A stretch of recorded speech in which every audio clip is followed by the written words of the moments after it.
நிறைய தக்பீர்னா அல்லாஹ் அக்பர் ஓடிடுவான் அவன். நிறைய தக்பீர் சொன்னால் அல்லாஹ் அக்பர் ஓடிடுவான். அவனை போய் கட்சியில் சேர்த்து பெருசாலாம் சொல்லாது அப்படின்னு அதை ஏன் சொல்ல வர. திராவிட முன்னேற்ற கழகத்தில் எந்த ஒட்டு உறவுலாம் கிடையாது. திராவிட நாடு கோரிக்கையை விட்ட பிறகு தான் அதோட கூட்டணியை பற்றியே அமைச்சாங்க. அப்போ 1960களில் தான், அதாவது 62 தான் முதல் முறையாக கூட்டணி பேசுகிறாங்க. அது வரைக்கும் முஸ்லீம்களுக்கும் திமுகவுக்கும் எந்த உறவு கிடையாது, எந்த குறையும் கிடையாது. ஆனால் 56 திருச்சி இது ரேஸ் கோர்ஸ் மைதானத்தில் 3 நாள் மாநாடு திராவிட முன்னேற்றம் நடத்துகிறாங்க. அந்த மாநாட்டில் நுழையிறதுக்கு 4 நாள் கட்டணம். ஓகே, 4 நாள் 3 நாள் நடத்துகிற மாநாட்டு கடைசி நாள் 4 நாள் வாங்கிட்டு நானும் உள்ளே போகிறேன். இப்போ தொப்பி போட்டுக்கிட்டு தொப்பி முட்டை வச்சு தானே இருப்போம். அப்போ தொப்பி வச்சுக்கிட்டு போனால் பெரிய கூட்டம். அப்படின்னு நெடுஞ்செழியன் தான் அந்த கூட்டத்துக்கு மாநாடுக்கு தலைமை தாங்கினார். நெடுஞ்செழியன் எந்திரிச்சு அனௌன்ஸ் பண்ணார், அண்ணா நிறைவை ஆற்றுகிறார் அப்படின்னு தான் சொன்னார் சார். எல்லாரும் எந்திரிச்சா பாருங்க சார், அலை எந்திரிச்சா சார். அந்த காட்சி இன்னைக்கு கண் கூட நிற்குது. எப்படிப்பட்ட அண்ணான்னு பேரை சொன்ன உடனே எந்திரிச்சா பாருங்களேன், அப்படியே கடல் அலை மாதிரி எல்லாத்தையும் தூக்கி போட்டு நின்னா பாருங்களேன். அண்ணா முதல் முறையாக அப்போ தான் பார்க்குறீங்க? அன்றைக்கி தான் நமக்கு பேச கேட்குறேன், பார்க்குறேன் அவரை. 56 அசந்து போயிட்டீங்க. அப்போ இந்த ஜனங்க எந்திரிச்சா பாருங்களேன். இது மறக்க முடியாத ஒரு காட்சி என்றைக்குமே. 62 சீனா படையெடுப்பு வந்துச்சு. அப்போ வரைக்கும் நான் திராவிட நாடு கொள்கை விடலை. சீனா படையெடுப்பு வந்த பிறகு தான் விடுறாங்க. திராவிட நாடு கோரிக்கை இருந்த காரணத்தினாலே முஸ்லீம் சமுதாயத்தில் உள்ள யாரும் சேர மாட்டாங்க, சேரலை. திராவிட நாடு கோரிக்கையை விட்ட பிறகு தான் அவங்களோட சேர்றதுக்கான வாய்ப்பு வந்தது. அப்புறம் தான் முஸ்லீம் லீக் சேர்றதே அப்புறம். முஸ்லீம்கள் நிறையா போயெல்லாம் சேரலை யாரும். எங்கேயோ ஒரு ஆள் 2 பேர் சேர்ந்துருப்பாங்க. அதாவது பெரியார் அண்ணாவோடையும் திராவிட இயக்கத்தோடையும் சமூக ரீதியான உறவு இருந்துச்சு, ஆனால் அரசியல் ரீதியான உறவுங்கிறது இல்லை. இந்த பிரிவினை கொள்கையை விட்டதுக்கு அப்புறம் தான் பிறகு தான் வந்துச்சு. அதுக்கு முன்னாடி அது நாசிய கட்சிப்பா, அதுக்கு வந்து திராவிட நாடு கேட்குறாங்க. நம்ம பாகிஸ்தான் பிரிவினை வந்து அதனால பட்ட பாடு பத்தாத இது வேறையா சேர மாட்டாங்க.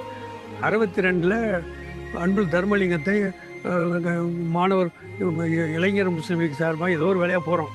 திமுகவிலேயே உறுப்பினர் சேர்த்துக்கிட்டு இருக்கிறாங்க. நாங்கள் வேறு வேலையாக போயிருந்தோம். அப்போ அது திராவிட முன்னேற்ற கழகத்தில் உறுப்பினர் சேர்க்கிற வந்து சொல்கிறான், இந்த தர்கா ஏரியாக்கெல்லாம் போனோம், அங்கெல்லாம் சேர்க்குறோம். இந்தாப்பா, முஸ்லீம்களை அதிகமாக திராவிட முன்னேற்றம் சேர்க்காத. வகுப்பு மாதிரி 1-2 பேரை தெருவுக்கு ஒருத்தர் சேர்த்து வச்சுக்க. முஸ்லீம்களை நீ சேர்த்துட்டின்னா நிறைய தக்பீர்னா அல்லாஹ் அக்பர் ஓடிடுவான். அவன் நிறைய தக்பீர் சொன்னால் அல்லாஹ் அக்பர் ஓடிடுவான். அவனை போய் கட்சியில் சேர்த்து பெருசாலாம் சொல்லாது அப்படின்னு அதை ஏன் சொல்ல வரேன்னு சொன்னால், அது என்றைக்குமே அப்படி தான். சாதி பாஷா ஒருத்தர் தான் மோப்பத்தில். திருச்சி எடுத்திங்கன்னா ராபி ஒருத்தர் தான் இருப்பார். அது மாதிரி திருநெல்வேலி எடுத்துக்கிட்டிங்கன்னா அவர் தான் மந்திரி. அப்படி தான் 1-2 பேர் இருந்திருப்பாங்க. இப்போ வரைக்கும் அப்படி தான். பெருங்கூட்டம்லாம் இல்லை, இருக்க மாட்டாங்க. முஸ்லீம் கம்யூனிட்டி இருக்குங்களே சார், இது வந்து மஸ்ஜிதை அடிப்படையாக கொண்ட ஒரு கம்யூனிட்டி. இதில் கட்சி கிடையாது.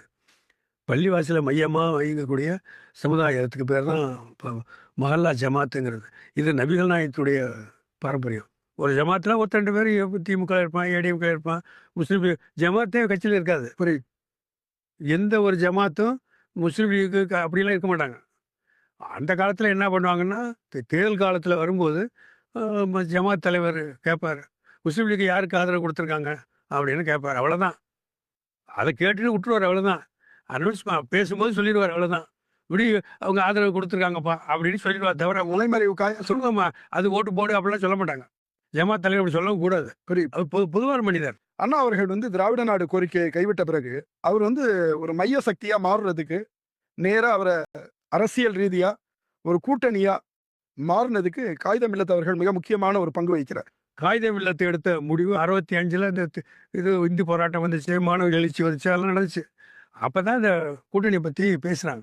குளச்சல் மாநாட்டில் தான் காகிதம் இல்லத்தை நிறைவேற செய்தார் பேரறிஞர் அண்ணா அவர்கள். திராவிட முன்னேற்ற தலைவரில் கூட்டணி கட்சி தலைவர். இப்போது குளச்சலேருந்து சென்னையை நோக்கி பயணமாகறாரு. வழி அனுப்பி வைப்போம். அவர் திராவிட முன்னேற்ற தலைவராக நம்ம வழி அனுப்பி வைக்கல, தமிழ்நாட்டு முதலமைச்சராக வழி அனுப்பி வைக்கிறோம் அப்படின்னு சொல்லி அந்த மாநாட்டில் நிறைவு இல்லாதான் பேசினார். அவர் பேசுறது அப்படியே வந்துச்சுன்னு வச்சுங்களேன். 67 தேர்தல். அது வந்து தமிழக வரலாற்றில மிக முக்கியமான தேர்தல். அண்ணா அவர்கள் முதல்வரான அந்த தேர்தல்ல நாம வரலாற்றில கொண்டு போய் படிக்கும்போது தெரிஞ்சுக்கிறது என்ன அப்டின்னா, ஒரு கூட்டணி ஆட்சிக்கான தொடக்கமா அது இருந்திருக்கணும். அப்படியான ஒரு ஏற்பாடு அன்றைய கூட்டணி கட்சிகள்ட்ட இருந்தது அப்படிங்கிறத நாம தெரிஞ்சுக்க முடியுது.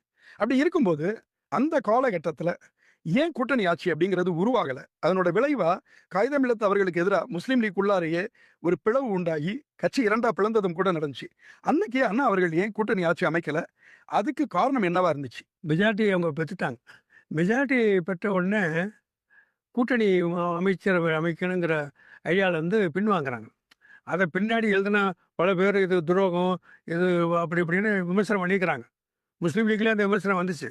அதை ஒட்டி கட்சி கூட ஒரு 10 வருஷம் பிரிஞ்சுன்னு வச்சாங்க. அது தமிழ்நாடு முஸ்லீம் லீக்னே ஆரம்பித்தாங்க.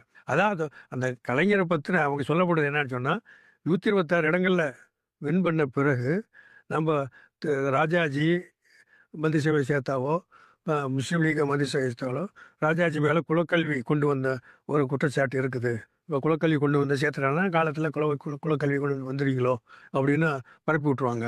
இப்போ முஸ்லீம் லீக்கு நம்ம சேர்த்துட்டோம்னா நாட்டு பிரிவினை செஞ்ச ஒரு கட்சியை சேர்த்துக்கிட்டு பிரிவினையை மறைமுகமாக ஆதரிக்கீங்களே, நீங்கள் விட்டது பொய்யா அப்படின்னு கிளப்பிடுவாங்க. இப்படின்னு விமர்சனம் வருங்கிற அந்த அடிப்படையில் இதெல்லாம் கூட்டணி வேணாமே, நாமே அமைச்சுக்கிறோம் அப்படின்னு சொல்லி தான் கூட்டணி இல்லாமல் மந்திரிசபை அமைச்சாங்க அப்படின்னு அப்பொழுது எங்களுக்கு சொல்லப்பட்டது.